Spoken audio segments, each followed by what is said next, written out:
Hello everyone, welcome to textbook super coaching for the bank exams. कैसे हो आप सब लोग? जी हाँ।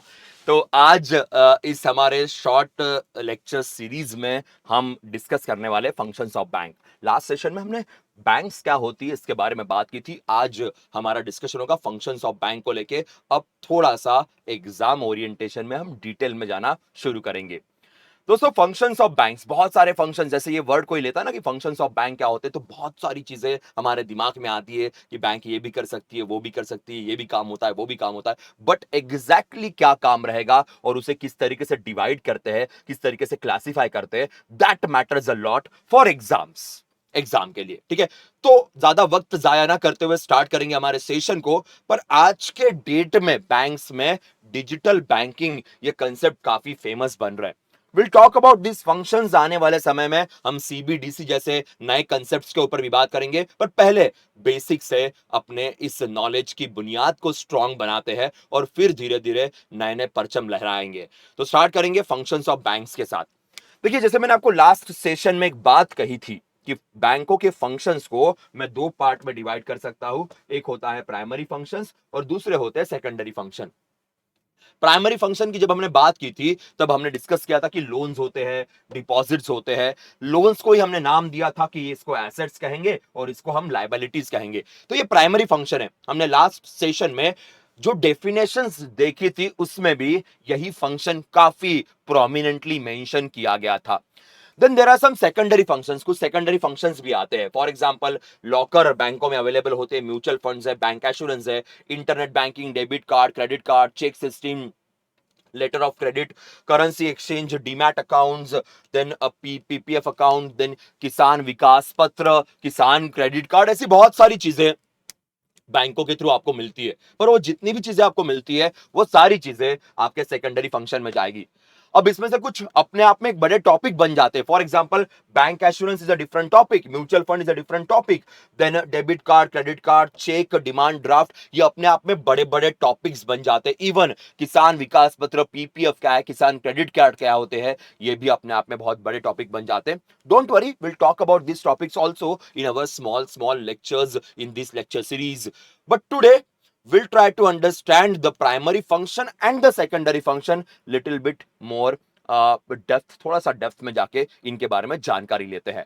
तो सबसे पहले हम बात करेंगे कि ये प्राइमरी फंक्शन वाला क्या सिनारियो है, कि प्राइमरी फंक्शंस के रिगार्डिंग। ठीक है, ये दो फंक्शंस हमारे पास है। Let's talk about that. So accepting deposits, granting loans and advances. ठीक है, तो ये आपके दो मेजर प्राइमरी फंक्शंस बन जाते हैं। So let's talk about this. Now accepting deposits, deposits accept करना। डिपॉजिट्स को हमने लास्ट सेशन में डिस्कस किया था कि डिपॉजिट्स को हम लायबिलिटीज भी कहते हैं। तो deposits are also called as liability for banking business. अब इन डिपॉजिट्स को या लायबिलिटीज को हम दो पार्ट में डिवाइड करेंगे दोस्तों। एक होगा हमारा called as a demand deposits, जिसको डिमांड लायबिलिटीज भी हम लिख सकते हैं। दूसरा हमारा रहेगा जिसे हम टाइम डिपॉजिट्स या टर्म डिपॉजिट्स कहते हैं, जिसको टाइम या टर्म लायबिलिटी करके भी हम लोग लिख सकते हैं। So deposits are of two types, demand deposits and the time deposits. What are demand deposits? ये ऐसे डिपॉजिट्स होते हैं जिसे कस्टमर कभी भी अपने मर्जी से विड्रॉ कर सकता है। कि इन डिपॉजिट्स में अगर पैसा रखा, so customer can withdraw this money whenever the customer wants. Called as a demand deposits, customer की डिमांड पे। ठीक है, इसमें क्या आएगा आपका? इसमें आएगा आपका जैसे यहां पे मेंशन किया गया है saving deposits and current deposits. तो मैं यहां पे सर्कल कर देता हूं। तो ये जो दो सर्कल्स आपको दिख रहे हैं ये आपके डिमांड डिपॉजिट्स के अंदर आ जाएंगे। टाइम डिपॉजिट का मतलब क्या है कि ये भी पैसा कस्टमर का ही रहेगा, ये पैसा भी कस्टमर का रहेगा, पर कस्टमर अपने मर्जी से विड्रॉ नहीं कर सकता। एक टाइम लिमिट होगी, एक वक्त दिया जाएगा, मींस एक कुछ दिनों का टाइम दिया जाएगा कि उसके बाद ही आप विड्रॉ कर सकते हो। आपने फिक्स डिपॉजिट सुना होगा कि फिक्स डिपॉजिट में क्या होता है कि एक सर्टन टाइम के बाद ही आपको पैसा विड्रॉ करने की परमिशन मिलेगी। इसी के साथ एक और होता है रिकरिंग डिपॉजिट्स, आरडी जिसे कहता है। सो एफडी एंड आरडी, ये दो आपके टर्म डिपॉजिट या टाइम लायबिलिटीज के अंदर आएंगे। सेविंग और करंट अकाउंट आपके डिमांड डिपॉजिट या डिमांड लायबिलिटीज के अंदर आएंगे। तो ये हो गया पहला फंक्शन। अब एक क्वेश्चन दिमाग में आता है कि सर एग्जैक्टली ये टर्म डिपॉजिट जो है इसमें एफडी का मतलब क्या है, आरडी का मतलब क्या है, सेविंग अकाउंट और करंट अकाउंट में क्या डिफरेंस है। वैसे इसका सेशन हम लेंगे but still I will give you the information, इसके बारे में थोड़ी जानकारी ले लेते हैं। दोस्तों होता कैसे सेविंग अकाउंट्स जो हमारे होते हैं इसमें जो हम पैसा डालते हैं वो इंडिविजुअल अकाउंट बनेंगे, मींस मेरे नाम पे बनेगा, या जॉइंट अकाउंट भी आपको क्रिएट करने तो भी बन सकते हैं, पर इंडिविजुअल्स के नाम पे, पर्सन के नाम पे जो भी केवाईसी होगा, जो भी नो योर कस्टमर डॉक्यूमेंटेशन होगा, वो इंडिविजुअल के नाम पे रहेगा। जब आप करंट अकाउंट ओपन करते हो तो it will be depending on the companies, institutions, उसके नाम पे वो अकाउंट बनता है। तो कंपनी, बिजनेस, इंस्टीट्यूशंस के नाम पे अगर आपको अकाउंट क्रिएट करने हैं डिमांड डिपॉजिट्स में तो करंट अकाउंट बनेगा। अगर इंडिविजुअल्स पे नाम पे ओपन करने हैं तो सेविंग्स में जाएगा। सेविंग्स में कुछ लिमिटेशंस हो सकती है, बैंक टू बैंक को वैरी करती है, कोई बैंक लिमिटेशन रखेगी, कोई नहीं रखेगी। कुछ टाइप के अकाउंट्स होते हैं जहां पे लिमिटेशन होगा, कुछ टाइप के अकाउंट्स में लिमिटेशन नहीं होगा। वो जब हम सेविंग अकाउंट का डिटेलिंग पढ़ेंगे तब उस पर बात होगी। एक एग्जांपल देता हूं, जनधन योजना के अकाउंट, वहां पे 0 रुपीज वाला कंसेप्ट है कि कोई लिमिटेशन नहीं है, आपको 0 रुपीज रखना है तो भी रखिए। स्टूडेंट का अकाउंट होगा 0 रुपीज में चल जाएगा। बट अगर बाकी नॉर्मल अकाउंट्स ओपन करने होंगे तो कुछ 1,000 रुपए मिनिमम रखने हैं, 10,000 मिनिमम रखने हैं, 500 मिनिमम रखने हैं, 100 मिनिमम रखने हैं, तो वो बैंक टू बैंक वैरी कर सकता है। करंट अकाउंट ये बिजनेस पर्पजेस के लिए होते हैं। यहां पे n number of transactions allowed है, यहां पे n number of withdrawals allowed है, यहां पे रेस्ट्रिक्शंस नॉर्मली नहीं रहेंगे। इसीलिए जहां पे कोई रेस्ट्रिक्शंस नहीं है वहां पे मनी फ्लो बहुत वोलाटाइल होता है, मनी फ्लो बहुत लिक्विड होता है, और इसीलिए यहां पे जो रिटर्न्स मिलेंगे वो 0% ही होते हैं। तो यहां पे 0% रिटर्न रहेंगे। सेविंग अकाउंट में थोड़े बहुत रेस्ट्रिक्शन लग जाते हैं, बिल्कुल लगा सकते हैं कि दिन में इतना ही विड्रॉ कर सकते हो, इतना पैसा डाल सकते हो, वहां पे भी लिमिट आ सकती है। इतना पैसा रखना ही पड़ेगा, ये भी लिमिट आ सकती है। So there can be some limitations, इसलिए यहाँ पे थोड़ा बहुत इंटरेस्ट रेट मिल जाएगा, पर वो interest rate bank to bank vary करेगा। RBI can not decide the interest rates, RBI can only give the criteria to decide the interest rate. Interest rates in India are decentralised, ये अच्छे से दिमाग में रखिए, बहुत बार स्टूडेंट्स गड़बड़ा जाते हैं। इंटरेस्ट रेट चाहे लोन के हो चाहे डिपॉजिट के हो, बैंक डिसाइड करती है उन क्राइटेरियाज के भरोसे जो आरबीआई ने दिया है, पर इंटरेस्ट रेट्स बैंक्स अपने खुद डिसाइड करेगी, इसलिए इसको डिसेंट्रलाइज कहते हैं। दोस्तों एफडी और आरडी में क्या होता है सपोज मेरे पास कुछ लमसम अमाउंट है, मैं पूरा अमाउंट एक साथ डाल देता हूं 5 साल के लिए, एफडी कहलाया जाएगा। मुझे कुछ 5 साल के लिए पैसा सेव रखना है, पर मैं एक साथ लमसम अमाउंट नहीं डाल सकता, तो मैं इंस्टॉलमेंट में थोड़ा पैसा डालता हूं। जैसे मैंने महीने के 1,000 रुपए डालना शुरू कर दिया, या मैंने डेली 100 रुपए डालना शुरू कर दिया। तो ये जो आप इंस्टॉलमेंट में पैसे जमा करते जा रहे हो the will be called as a recurring deposit, उसे आरडी कहेंगे। रिकरिंग का मतलब है कि आप इंटरवल्स में पैसे डाल रहे हो, फिक्स में आप पूरा पैसा एक साथ डालोगे। अब जहां पे आप पूरा पैसा एक साथ डालोगे, यहां पे सबसे ज्यादा आपको रेट ऑफ इंटरेस्ट या रिटर्न्स आपको मिलेंगे। यहां पे भी रेट ऑफ इंटरेस्ट आपको अच्छा ही मिलेगा, बट फिक्स डिपॉजिट से कम मिलेगा। तो अगर मैं रेट ऑफ इंटरेस्ट का ये यहां पे रैंकिंग लगाता हूं, सबसे बेस्ट रेट ऑफ इंटरेस्ट मुझे एफडी देगा, उसके बाद मुझे आरडी देगा, उसके बाद मुझे सेविंग अकाउंट देगा, और उसके बाद फिर करंट अकाउंट, क्योंकि यहां पे 0% मिलने वाला है। ये क्राइटेरिया याद रखिएगा, ठीक है। अब आते हैं लोन्स। लोन्स में ओवरड्राफ्ट है, कैश क्रेडिट है, लोन्स है, discounting and bill of exchange.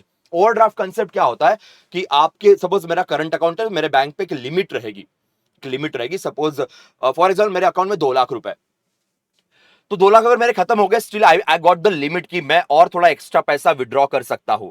जितना भी मैंने एक्स्ट्रा पैसा विड्रॉ किया, फिर मुझे वो इंटरेस्ट के साथ वापस करना पड़ेगा। उसे ओवरड्राफ्ट फैसिलिटी मिलते हैं कि मेरे अकाउंट में भले पैसे कम हो गए, but still I am getting some facility from the bank depending on my past transactions कि I can withdraw more money. तो वो लोन कहलवाता है, उसे ओवरड्राफ्ट कहते हैं। पर सबको सेम नहीं मिलेगा, सबको सेम नहीं मिलेगा। Again it will be depending on the bank, depending on your own transactions from that particular account. Then cash credit is just like a credit card, that you are getting some limit कि you can use that much amount of money. ये cash के तौर पे भी कुछ जगहों पे available है। आजकल तो सारा कार्ड के थ्रू होता है, रिटेल शॉपिंग आप उसके थ्रू कर सकते हो। लोन्स नॉर्मल लोन्स होते हैं, लोन्स का एक अलग से लेक्चर हमारा होगा, तब will talk about that in detail. Discounting bill of exchange क्या होता है? Suppose I am a businessman, I have purchase something from some other businessman. Suppose मैं मैन्युफैक्चरिंग में काम करता हूं, मैंने कहीं से रॉ मटेरियल खरीद लिया। आई गेव द बिल कि मैं आपको 1 करोड़ रुपए 6 महीने में दे दूंगा। अब वो जो लीगल बिल है, वो बिल सामने वाला बैंक में जमा करके उसके बदले पैसा उठा सकता है, लोन ले सकता है। बिकॉज मैं कब पैसे दूंगा? 6 मंथ्स बाद। ये नॉर्मली कमर्शियल में ऐसा ऐसा चलता है, मींस कमर्शियल में ये लीगली अलाउड है। सो मैंने लीगल बिल दे दिया कि I will give you money after 6 months. But सामने वाले को अगर जरूरत पड़ी तो वही बिल वो बैंक में जमा करके उससे पैसे उठा सकता है। डिस्काउंटिंग का मतलब क्या होता है कि सपोज वो 1 करोड़ का है, वो जो बिल है वो 1 करोड़ का है, वो बैंक में जमा करेंगे, बैंक पूरा 1 करोड़ नहीं देगी। बैंक इंटरेस्ट विंटरेस्ट काट के सपोज 80 लाख आपको दे रही है, तो 20 लाख बैंक ने इंटरेस्ट पहले ही काट लिया। डिस्काउंटिंग, फेस वैल्यू से थोड़ा कम पैसा मिलेगा। रिटर्न मुझे पूरा 1 करोड़ ही करना है, पूरा मुझे 1 करोड़ ही रिटर्न करना है, पर वो इंटरेस्ट विंटरेस्ट कैलकुलेट नहीं करते बैठेंगे, वो पूरा पैसा कट कुटा के आपके हाथ में देंगे। इसको डिस्काउंटिंग ऑफ बिल्स कहते हैं। सो ये कंसेप्ट है लोन्स या एडवांसेस को लेके। तो ये जो दो हमने देखा, deposits and loans and advances, ये प्राइमरी फंक्शन है। अब सेकेंडरी फंक्शन में क्या आता है? तो सेकेंडरी फंक्शन में दो चीजें हैं, एक है एजेंसी फंक्शन, दूसरा है यूटिलिटी फंक्शन। सेकेंडरी में दो चीजें बैंक परफॉर्म करती है, एक है यूटिलिटी।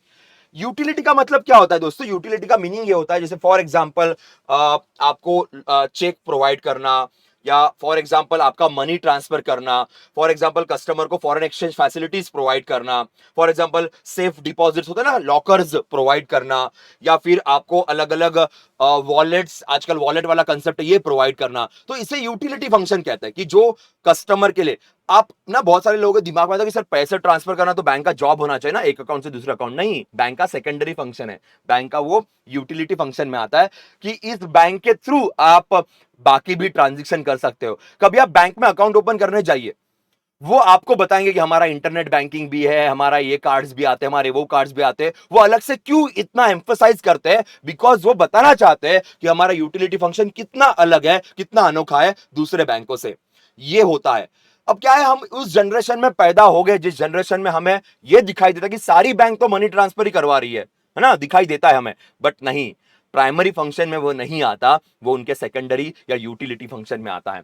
अब एजेंसी फंक्शन का मतलब क्या? एजेंसी फंक्शन का मतलब क्या होता है? फॉर एग्जांपल, मैं यूपीआई के थ्रू पेमेंट कर रहा हूं, पर यूपीआई में मैंने किसी बैंक को लिंक किया हुआ है, एजेंसी फंक्शन।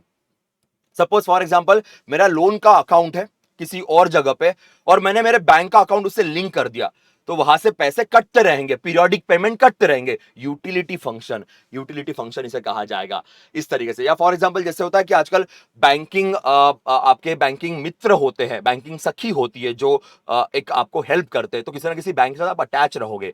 सो ये आपके एजेंसी फंक्शन के अंदर आएगा, जहां पे bank as an agency work करने वाली है सर्विसेज प्रोवाइड करने के लिए। सो ये दो फंक्शंस आपके पास आ जाए। तो दोस्तों, ये था सेकेंडरी फंक्शंस ऑफ बैंक्स।